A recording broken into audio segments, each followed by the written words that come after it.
Hello everyone, कैसे आप सभी लोग। द पॉलिटिकल मास्टर में आप सभी का स्वागत है। आज इस वीडियो में दोस्तों हम क्लास 11 के इतिहास का सेकंड टर्म का मोस्ट इंपॉर्टेंट क्वेश्चन आंसर करने वाले दोस्तों। और जैसे कि आप सभी को पता है, कल यानी मंडे को इतिहास का पेपर है क्लास 11 का। तो दोस्तों अगर अभी तक आपने इतिहास में कुछ भी नहीं किया तो दोस्तों ये कंप्लीट वीडियो आपको देख लेनी है। इसके अलावा दोस्तों आपको कुछ भी नहीं करा और यहीं से अधिकतर क्वेश्चन आपको आपके प्रश्न पत्र में देखने को मिल जाएंगे। तो चलिए दोस्तों वीडियो शुरू करते हैं। और वीडियो शुरू करने से पहले अगर आप हमारे चैनल पर नए और चैनल को अभी तक सब्सक्राइब नहीं किया तो चैनल को जरूर सब्सक्राइब कर लीजिएगा और बेल आइकन को प्रेस कर लीजिए और वीडियो पसंद है और लाइक जरूर कीजिएगा। तो देखते हैं दोस्तों यहाँ से जो क्वेश्चन पूछे जाने की संभावना है।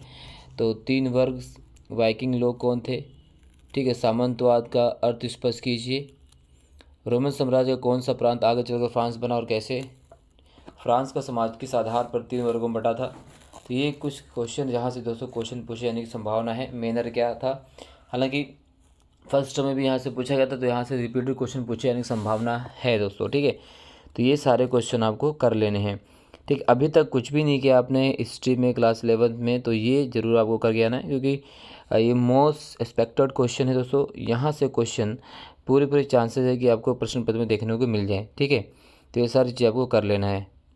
कैथेड्रल नगर क्या होते थे? गाल किस प्रकार फ्रांस बना? ठीक है। फ्रांस की क्या स्थिति थी? ये सारे क्वेश्चन में से कोई ना कोई और क्वेश्चन जरूर आएगा। ठीक है। तो ये सारी चीज़ें आपको कर लेनी है दोस्त। ठीक है। अब इधर देखते हैं, रेनेसा अथवा पुनर्जागरण से क्या अभिप्राय है? मोस्ट इंपॉर्टेंट क्वेश्चन दोस्तों, मोस्ट इंपॉर्टेंट क्वेश्चन ये रेनेसा। यूरोपीय लोगों के जीवन पर धर्म युद्धों के 2 अच्छे प्रभाव बताइए। और इसके अलावा धर्म युद्ध से आप क्या समझते हैं, ये भी क्वेश्चन पूछा जा सकता है। पुनर्जागरण यूरोप के किस देश में सबसे पहले आरंभ हुआ और क्यों?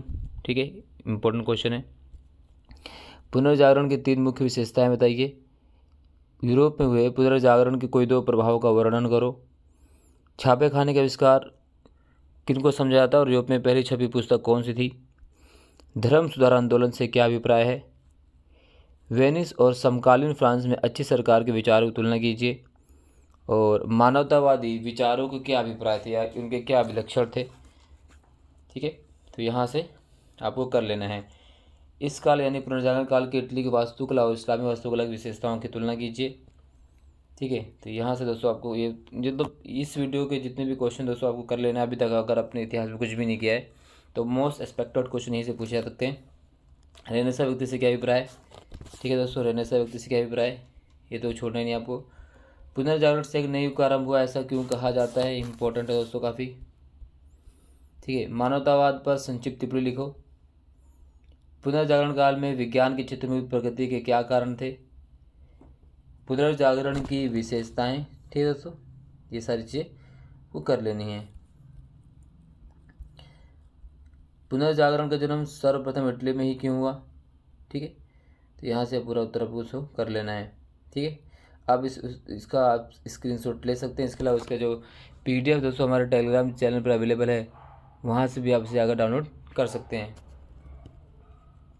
ठीक। इंग्लैंड में मशीनीकरण उद्योग के काम आने वाले कौन से खनिज उपलब्ध थे? लोहा प्रगलन के लिए कट कोयले के प्रयोग की क्या समस्याएं थी? लोहा प्रगलन में कट कोयले की तुलना में कोक के प्रयोग के क्या लाभ थे? ठीक। तो ये सारे क्वेश्चन दोस्तों आपको कर लेने हैं। ये सभी इम्पोर्टेंट क्वेश्चन है दोस्तों जो इतिहास में आपके प्रश्न पत्र में पूछे जाने की उनकी संभावना है। ठीक। और भी क्वेश्चन दोस्तों हमने पहले करा रखे हैं। अगर आपने पिछली वीडियो नहीं देखी इतिहास की सीरीज़ की तो वो आप देख लीजिएगा, वो कंप्लीट वीडियो दोस्तों। इसके अलावा ये भी आपको कर लेना है। ठीक। और ये तो क्वेश्चन इंपॉर्टेंट है ही, इसके अलावा भी अगर आपको दोस्तों करना तो उसका लिंक जो है डिस्क्रिप्शन में दे दिया जाएगा, वो भी आप देख लीजिए। ठीक है। तो ये सारी चीज़ आपको कर लेनी है। ठीक है। इसके औद्योगिक क्रांति इंग्लैंड के श्रमिकों पर क्या प्रभाव पड़ा? कारखाना पद्धति से आपका क्या अभिप्राय है? इस पद्धति के कारण जिस आर्थिक व्यवस्था का विकास है उसकी किन्हीं 2 विशेषताओं को ले कीजिए। इसके अलावा औद्योगिक क्रांति के महिलाओं पर विभिन्न भिन्न वर्ग की महिलाओं पर क्या प्रभाव पड़ा? ये क्वेश्चन पूछा जा सकता है दोस्तों। उन 5 महत्वपूर्ण कारणों का विवरण करो जिनके कारण इंग्लैंड में औद्योगिक क्रांति आरंभ हुई। ठीक है। ये सारी चीज़ आपको करना है। ठीक है। इंग्लैंड में औद्योगिक क्रांति की प्रमुख विशेषताएं क्या थीं? औद्योगिक क्रांति के मुख्य परिणामों को उल्लेख करें। औद्योगिक क्रांति इंग्लैंड में पहले क्यों आई अथवा औद्योगिक क्रांति सर्वप्रथम किस देश में आई और क्यों? ये सारी चीज़ें आपको करनी है दोस्तों। ठीक है।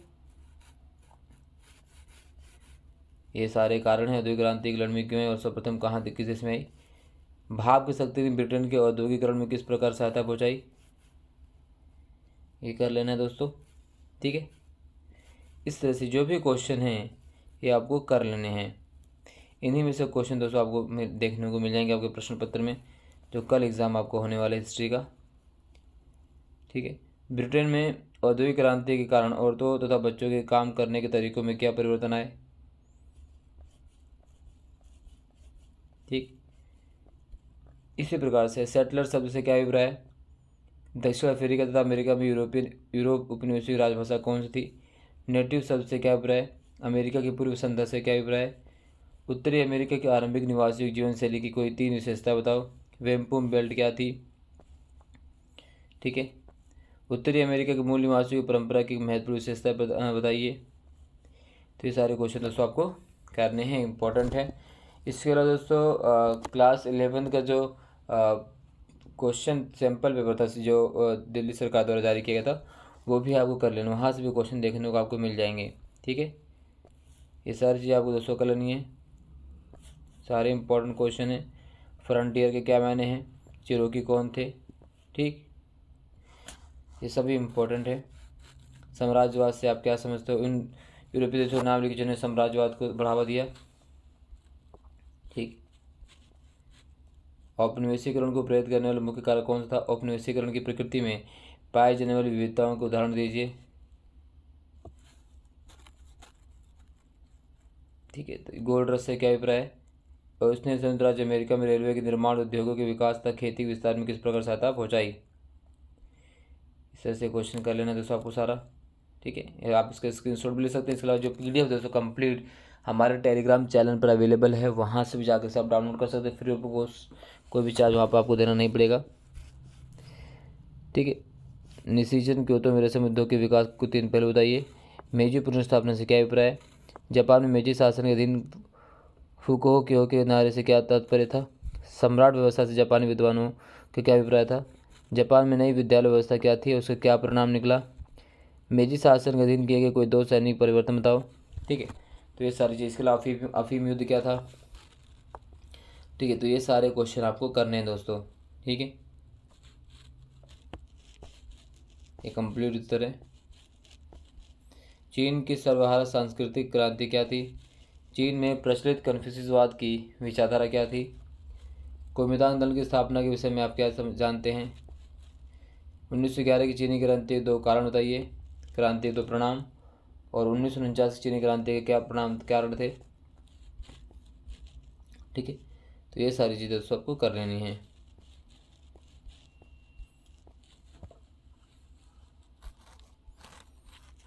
ठीक है। तो ये इस लास्ट चैप्टर के इम्पोर्टेंट क्वेश्चन दोस्तों सारे हैं, ठीक है। चीन और जापान की भौगोलिक विशेषता भी क्वेश्चन पूछा जा सकता है। जापान पर तोकुगावा वंश के शोगुनों ने कब से कब तक शासन किया और वे अपना शासन किस प्रकार चलाते थे? आधुनिक चीन का संस्थापक किसे माना जाता है तथा उनके सिद्धांतों का संक्षिप्त प्रतिनिधित्व सन्यास सेन के 3 सिद्धांत पे क्वेश्चन पूछा गया, दोस्तों 12 पूछा गया, यहाँ से क्वेश्चन आ सकता है, ठीक है। चीन में 4 मई के आंदोलन पर टिप्पणी लिखिए। और चीन में अभिजात सत्ताधारी वर्ग में प्रवेश दिलाने वाली परीक्षा प्रणाली का सचिव वर्णन कीजिए। मेजी पुनर्स्थापना से पहले की वे अहम घटनाएं क्या थी जिन्होंने जापान के तीव्र आधुनिकीकरण को संभव किया? तो ये सारी चीज़ आपको कर लेनी दोस्तों, ठीक है। चीन में साम्यवादी व्यवस्था की स्थापना कैसे हुई और इस क्रांति के चीन पर पड़े प्रभाव को वर्णन कीजिए। अथवा चीन में 1949 की क्रांति कैसे हुई और चीन पर इसके क्या प्रभाव पड़े, ठीक है। तो ये जो दोस्तों जो है मोस्ट एक्सपेक्टेड क्वेश्चन है जो आपके प्रेशर पर पूछे जाते थे यहाँ से, तो आपको कंप्लीट वीडियो कर लेनी है। और वीडियो अच्छी लगी लाइक जरूर कीजिएगा, चैनल पर नए तो चैनल जरूर सब्सक्राइब कर दीजिएगा। और परीक्षा के लिए आप सभी दोस्तों बहुत बहुत जो है आपको बेस्ट ऑफ लक, बहुत बहुत धन्यवाद दोस्तों, जय हिंद।